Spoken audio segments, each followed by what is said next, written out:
hooked this strap around that piece, okay, which is just a little off center. I took a coat hanger and I pulled it back through. Now note that one part of the strap here is coming around this side. Otherwise it'll just slide up that rod. And now as I pull from the top, it should release, sorry for the focus, here we go. It should release that every time.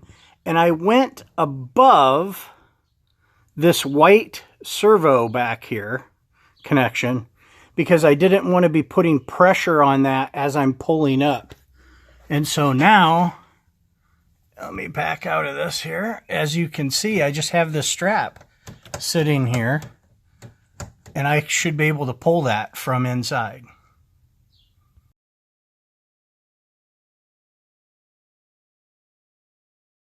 Slight modification on this one because this wire, let me get my finger in there, this wire is what I was originally going to. And this had slipped down the wire, which meant that when I was pulling it, this was not fully articulating. That's what has to happen. So it's very hard to see, but I looped this right here over the top of this, and now when I pull to the side, it will fully articulate and release that.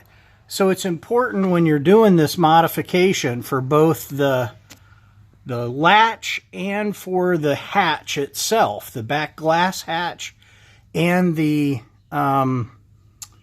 for this one that I had mentioned before, which is just straight pulling up and it will release it. It will release the glass right here. And this one down here, which will now need to be pulled to the side to ensure that it releases that all the way, and you'll be able to get your back glass open and your back hatch open with no key fob or anything from the inside.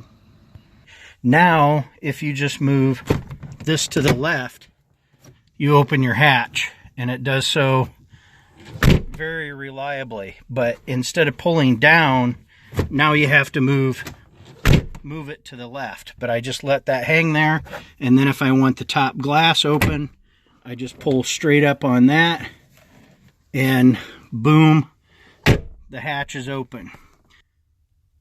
Hope that helps you out.